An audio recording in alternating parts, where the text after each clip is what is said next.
Hello friend, तो आज की स्टूडियो कवर करने वाले हैं क्लास 11th आरोह के काव्यांश का चैप्टर 9 सबसे खतरनाक, जिसके लेखक हैं पास। इसमें 5 प्रसंग हैं। पहले हम इसके प्रसंगों की व्याख्या को समझते हैं, उसके बाद इस पूरे पाठ के सार को समझते हैं। तो जो पहला प्रसंग है सबसे खतरनाक चैप्टर का, मेहनत की लूट सबसे खतरनाक नहीं होती से लेकर सबसे खतरनाक नहीं होता तक। अब हम इसके पूरे व्याख्या को समझते हैं। यहाँ पर कवि कहना चाहता है कि मेहनत से लूटना या उस पर पुलिस का जुल्म खतरनाक हो सकता है, पर वे बातें सबसे खतरनाक नहीं हैं। गद्दारी करना या लोभ लालच से मुट्ठी भर लेना भी खतरनाक है, पर सबसे खतरनाक नहीं होता।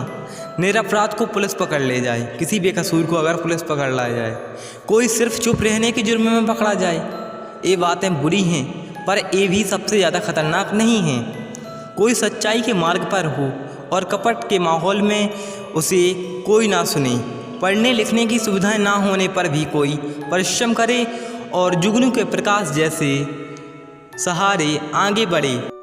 अगर कोई सिर्फ मुट्ठियाँ बांध करके परिवर्तन के बारे में सोचकर चुप रहे तो यह बुरा तो है, पर सबसे खतरनाक नहीं।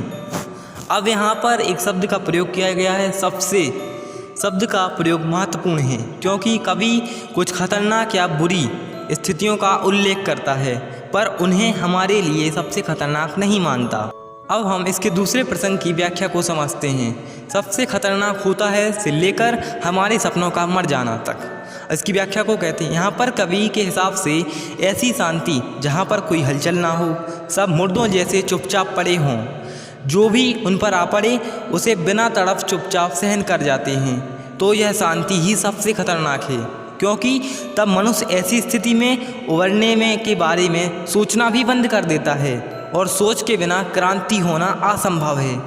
लोग घर के काम पर चले जाते हैं और काम से लौट भी आते हैं, पर उन्हें भविष्य के बारे में, परिवर्तन के बारे में कोई इच्छा नहीं बचती।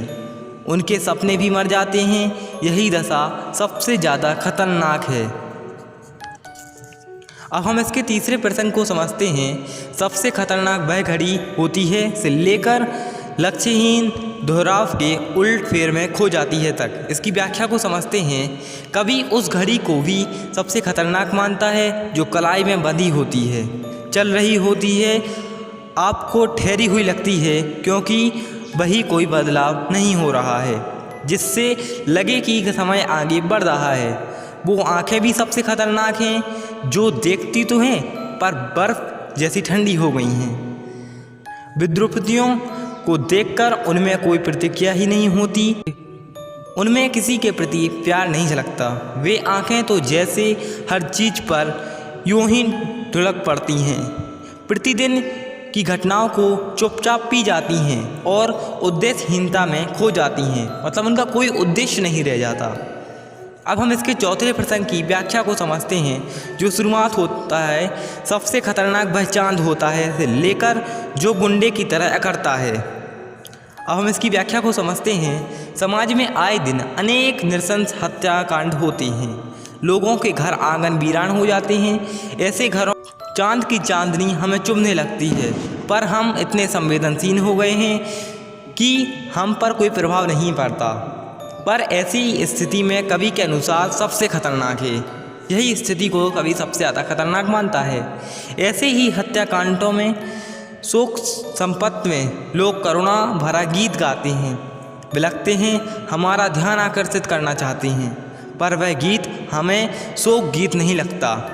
यदि ऐसा है तो वह गीत भी सबसे ज़्यादा खतरनाक है। अभी आपको यहाँ पर थोड़ी बहुत कन्फ्यूज़न होगी, हम जब इसकी पूरे सार को समझेंगे तब आपको यहाँ पर भी कन्फ्यूज़न दूर हो जाएगी।